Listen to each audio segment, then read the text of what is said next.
Hello and welcome to another episode of Poolzcast. Today we have Simon from Uforika. Welcome, Simon. Hey guys, great to be here. Great to be with the Pools community. Looking forward to this one. Awesome. Now, Simon, maybe introduce yourself a little bit to the Pools community and your role at Uforika. Sure. So my name's Simon. I'm co-founder and CEO of Uforika. A little bit about me. So I come from tech. That's where I've spent over a decade of my career, particularly focusing on building, managing, and scaling teams across Europe, but also internationally for some of the largest solutions providers across the globe. And I've been very fortunate across my career to work with the likes of Apple, HP, Microsoft, Lenovo, and Intel, really driving commercial and alliances. And obviously tech evolution is a big passion of mine, but also away from tech, I have a huge passion for the creative industries. And that's always been something that I've wanted to explore throughout my career. And the convergence really of Web3 and gaming was the perfect match really, where I could bring all of that creative passion that I have into the technical experience that I've worked on throughout my career. And that really was the foundation for starting Uforika and beginning Uforika's journey. Awesome. Great introduction. Now, tell us a bit about the platform itself and what's the unique selling point about it. Well, Uforika ultimately, we refer to it as an entertainment company, and we split that across three key verticals, really. We have gaming, digital experiences, and then technology. And for us, we do that by delivering, our vision across transmedia IP. So, we have a range of mediums that we utilize to build Uforika as a platform and as an ecosystem. And really for us, those three key pillars are the key pillars that are our main verticals that we work to. So on the game side, we have our hoverboard battle race experience called Uforika Ride to Survive. And then from an ecosystem and world perspective, we have, all of the platforms and communities that we've been building over the last 18 months, but also some of the other mediums that we utilize to bring Uforika to market. So that includes digital product assets, that it also includes elements of creative content. So I'll talk about our comic book series a little bit later as well, and why we chose to go down that path. And all of that is underpinned by the technology that we're building out underneath to support our world. So we are building our own custom game engine technology. There's a number of reasons for that. Really, that's focusing on being able to deliver the quality user experience whilst maintaining a high level of graphics, but also at the same time, wanting to deliver something innovative around user-generated content tooling, whilst also looking at how we can leverage and explore what happens at the edge from a compute perspective to ultimately make Uforika as accessible as it possibly can be to a wider range of hardware and to obviously a much broader range of user. Awesome. And I don't know if you see any competitor to your product in Web3 space. If you do, what is the differentiator between your platform and their platform? Well, I think that the first thing to mention there is that the wonderful thing about this whole ecosystem of Web3 and particularly Web3 gaming is that projects are all working together to drive that same vision. And often that, that vision is driving towards the concept of the open metaverse for one, which is where ultimately we have, this utopian vision of users being able to easily and seamlessly translate assets from one platform to another. But ultimately, really it's about that integration of Web3 technology, allowing users to take ownership of their assets and ownership of their data, and then the user being able to leverage the opportunities that Web3 presents from a monetization and tokenization perspective. So, for us, we absolutely are advocates of that vision. we've built up a number of partners across, our journey, which we all, driving towards that same goal. So, for us, we want to ensure that we're collaborating with the right partners to support that. But I think for us, our differentiator, when we think about those three pillars that I referenced earlier, and particularly the work that we're doing on, the technology side, that really is our key differentiator. When we think about user-generated content and edit tooling for that, today the reality is if you want to go into an open world environment and create content, generally you have to do that via downloading an additional application. That tooling can be quite intimidating for users. You have to be a fairly well, developed creator or experienced developer in order to interact with some of that tooling before you can publish that content back into a game environment. So for us, it's about how do we break down those barriers to make sure that we're providing simple but powerful tooling so that anybody, regardless of ability, can come and interact with Uforika as an ecosystem, create something, engage with it, leverage the Web3 mechanics that we're providing, and ultimately that provides the opportunity for users in that sense. So, for us, we do take that different approach technically, but we're also very conscious that we are a collaborative team. We're a collaborative project that drives collaborations with other projects across the space. And there are some wonderful other projects that are building out there. And, clearly it's been a tough 2023 with the bear market conditions that we've all seen, but those quality projects that have continued to build are going to see great success moving forward this year, and we're absolutely thrilled to be a part of that. Great. Now, talk to us about some of the partners, team members as an extended team member, and some of the backers. Well, let me just give you a bit of an introduction to our broader team. So I have two other co-founders, Adam and Zach. Zach comes from the film and media industry, particularly focusing on taking projects through from concept stage all the way through to the top 10 download charts in the UK, also North American distribution. He typically works with projects with a budget around $35 million. Then Adam comes from the world of operations and finance. He's spent the majority of his career working across startups, and typically focusing on operations and finance within those startups that he's worked across. Excuse me. And then moving forwards into the game team, we have our game engine CTO, Stephen. Stephen is a games industry veteran. He's been in the industry for well over 25 years. He actually built the first real-time editing engine before Epic released Unreal, and he's since gone on to build a number of other engines, one of which being used by Activision as a gold standard for a number of years. And he's built titles like Team Sonic All-Stars Racing Transformed, Crackdown 3, which was a huge Microsoft title, and a number of others. Then we have Ian, who's our lead game design director. So Ian, again, another games industry veteran. He has worked on titles like Lego in the early 90s before more recently working on Little Big Planet. And he won a BAFTA for his work on Sackboy: A Big Adventure, which was a huge PlayStation sequel to Little Big Planet. Excuse me, apologies. I did mention I picked up a bit of flu, so apologies for that. But in terms of the blockchain side, we have David, our blockchain CTO. David is another industry veteran on the blockchain side, particular specialism for token design and identity mechanics and systems. So David is driving our blockchain roadmap forwards. And then we have Nigel, who's our head of marketing, and again, a very experienced individual in the space, having come from projects like Avogotchi and Alien Worlds. So we have a very diverse but experienced team driving out the mission that we have. And that's supported by a AAA game studio as well, driving out the development of the platform itself. Now, in terms of the partner ecosystem that we've built up, we're very proud to have the partners that we do.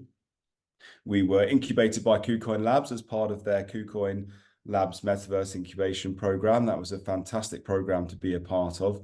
Huge educational resource, technical resource, and networking resource there as well. And KuCoin Labs has been a great supporter of ours ever since. And we've also built up a partnership with Polygon Labs, with Magic Eden, and we have a number of other backers as well, including Castrum Capital and Maven Capital, who have all been incredibly supportive of our vision and the journey that we've been on to date. So, we have a core partner ecosystem that supports us. And we also have a number of project partners. We have a partnership with the team over at RecDogs, which is a really creatively driven and inspired team. Then we have a partnership with Danketsu as well, who is another really creative project in the space, and a number of other technical projects that we've integrated with who are supporting the vision that we have. And we might just be announcing some more projects, partners over the next couple of days, which we're really excited about. And then lastly, just to mention two other members of our team. So I referenced in my introduction something to do with our comic book series. Now, this was because we wanted to bring our narrative and our lore that surrounds the world of Uforika to life in a very artistically driven way. So we have Jonathan Kolsch and Charles Martin on our team, who are comic book industry veterans. They've worked across the Marvel series and DC, and they have been supporting and driving our storyline narrative and our creative content, which has culminated in a 3-issue Origin series comic book. And issue 1 of that is available right now. And we have a number of special collaborations that we've worked with special edition covers with Polygon, with GameFi, with Yeehaw Games, and the RecDogs team. So across all of the partners across our space, we've done some really different things really to bring our narrative and our lore to life. So, across the partners that we have, we're constantly driving that collaboration. And of course, the team at Pools is no exception there. And we're delighted to be working with such a fantastic partner like yourselves. And it's a pleasure to be working with partners who have that supportive vision at the core of what they do, supporting all of the projects that they work with, and ultimately driving that constructive collaboration. Amazing. Now, share a bit about your plans and roadmap, especially in the next few months. So we have a short-term plan and obviously a long-term plan that kind of is surrounded by our roadmap. And for all information about that, if you go to our website at uforika.io, you can find our light paper where a lot of our roadmap and technical information is detailed out. So I think obviously right now, our immediate milestone is our IDO phase that we're in. And that also obviously, points to the token launch and then introducing the utility that the token can provide for users. So, immediately post-launch, we'll be introducing our staking programs, and we've got some really interesting and cool things that we're doing around our staking programs, which feature, of course, both the incentive on the token and the rewards mechanic there, but also some of our digital product assets and how that can be integrated into our staking programs and how that integrates into the token utility as well. And then immediately following that, we have a series of other digital product releases, which then leads into our first game release. So in the short term, we've got a lot coming thick and fast over the next few months. But then building out further beyond that, we also have the continuation of the technical architecture build that's going on under the surface, behind the scenes. And that's driving really towards opening up some of the other game environments that we want to bring online. And that's really also then driving towards that edit tooling for content creators, because as I referenced earlier, user-generated content is something that's at the heart of our technical design. And that's the big vision that we're driving forwards, in terms of introducing that to market as quickly as we can. So, for us, first half of this year is all about, token launch, initial product releases, and then moving forwards to actually integrate and onboard more users into our community to engage with those products. And then into the second half of the year, the focus will continue to be on that technical evolution that we're going to see, which ultimately is going to support onboarding more users into game environments that we're bringing online. So that's the short and long term. And then obviously looking much, much further ahead, we have our ambitions to grow our open world environment and to open up more environments as we progress. And that again is going to be complemented by the technical vision that we have, but also some of the partnerships that we're working on and working with in order to support growing that out and also distributing that to as wide a reach of users as possible. Perfect. Now, jumping into the tokenomics topic, tell us a little bit about the token utility and, why the users should hold it. So FORA is the native token of Uforika. It's an ERC20 utility token. And really it is the transaction and rewards mechanic that powers the whole ecosystem. So, I mentioned a moment ago, the immediately post-launch and listing, the staking programs that we are architecting will be coming to life. And that, of course, is an immediate incentive for users to, hold the token, to stake the token, to be rewarded for that. And then as we grow and move forwards, the token is utilized to interact with our digital products. And again, there's a nice interaction there between our ID system that we're also building out and working on, which actually supports users in charting their on-chain progression with us, where the token plays a key role in that in terms of the rewards mechanic and how they can leverage the token to increase their position. And then as we move into that content creation piece, as we grow and as we scale and as users begin to create their own content, all of that again is linked back into utilizing the mechanics of Web3 to present the user with that ownership and monetization opportunity. And of course, our token is the mechanic through which that is enabled for the user. So, the user being able to utilize that, transact with that is key to everything that we're driving. And then in addition to that, we have a number of our community programs and events that happen both inside and outside of our ecosystem. And what that enables the user to do is, again, contribute to engaging with us at an IP level and being rewarded in token for that, but also being able to see, some of the other utility mechanics that support that. And in addition to that, we also have some of our sponsorship and advertising models as well that run through the platform, as well as some of our other revenue streams. And I think we're going to talk about that a little bit later on. But, the core part there is that the token, again, is key to that, as well as the governance mechanics that we're also introducing, where, again, the token plays a key part in all of that. So for us, FORA is that driving mechanic that interacts and develops that utility for the user. And that's obviously something we're going to continue to develop over time. Awesome. Now, could you tell us a bit about some community-related plans, some community-related events, campaigns, and any sort of testnet or anything that you have that community can join and maybe win some rewards and also join your ambassador program? Absolutely. Well, look, I mean, community is such a key part of everything we do. We've been really humbled to have grown the community in the way that we have over the last 2 years.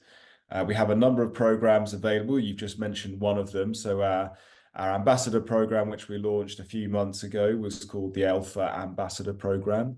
And alphas are characters from our world. In our narrative, they are the all-powerful beings that exist across the universe. And so for us, that was an obvious sort of analogy for our ambassadors, because our ambassadors are our superheroes. They go out into their local communities across the world, spread awareness of Uforika, bring users into the Uforika ecosystem, which gives us access to explore different cultures, different communities that ultimately get to contribute to our IP, but also give us the feedback that we can iterate on to ensure that we are driving forwards in the right way for the community. So, that leads me into some of the other events that we've run. So I mentioned creations and creators being a key part of our ecosystem. So we introduced our Creator Season 1 last year.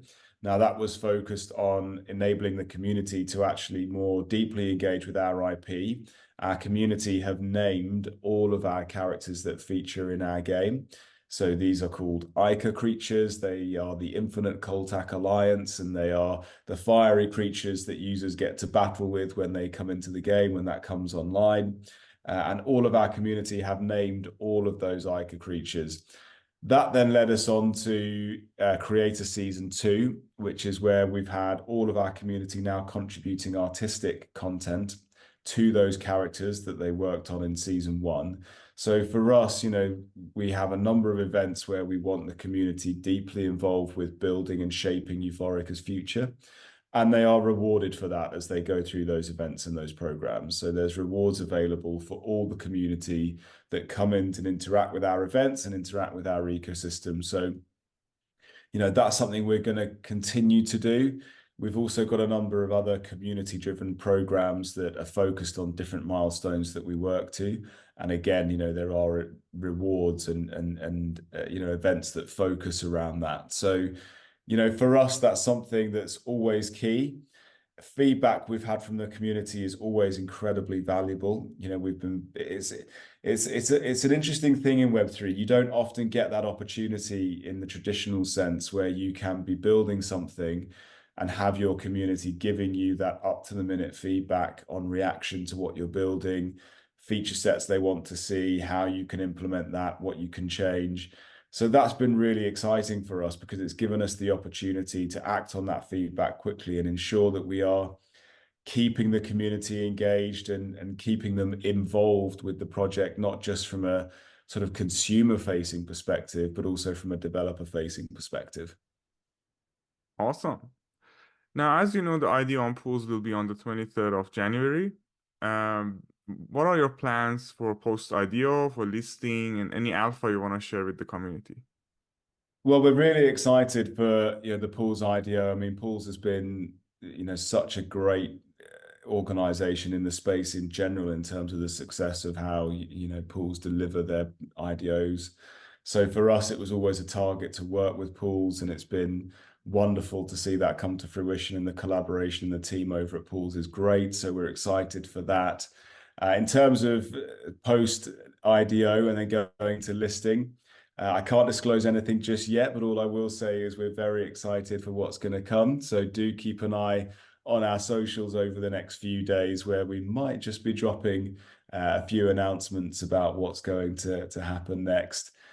So I think, for us, the focus really is ensuring that we have a great launch with Pools and engaging with the Pools community, which of course this is absolutely part of that, and it's a pleasure to be here to do that. And then after that, the excitement is going to roll forwards to the next phase for us, which of course does focus on that listing phase. So, do keep an eye on our socials, because that's where we drop all of our big announcements. And then obviously after that, that's going to introduce the series of product releases that we have planned as well. So it's an exciting time for us, but it's exciting for us to be part of the Pools community to deliver that. Awesome. On behalf of Pools community, first of all, thank you very much for the Q&A part. If I didn't cover any points or there's some topics that you wanted to cover, I would like to give you a couple of minutes just to cover anything you want between you and the community of Pools. Well, no, look, all I would like to say is again, just a deep, heartfelt thank you to the Pools community and the Pools team for working with us and supporting us. It's been a real pleasure and a privilege to be a part of that. We're excited for what's coming up. I think if you've enjoyed hearing about everything we discussed today, do go and check out our website at uforika.io. Navigate across there where you can find more information about our light paper, educational resources, more information about the comic book that I mentioned, and again, more information about that three-pillared approach around game, world, and technology, because there's some really cool stuff that we're working on. So do check that out. And of course, just interact with us and follow us across all of our social channels. A lot of our events happen within our Discord server, so do go and check that out as well. And I think just stay tuned to everything that we've got coming, because we're excited for the next few weeks and beyond, and we're just so pleased to be a part of the Pools community to deliver on that. Amazing, amazing.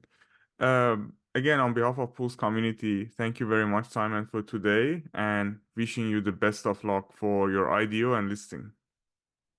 Thanks so much, Ahmed. It's been a pleasure to speak with you and a pleasure to be with the Pools community. Thank you so much.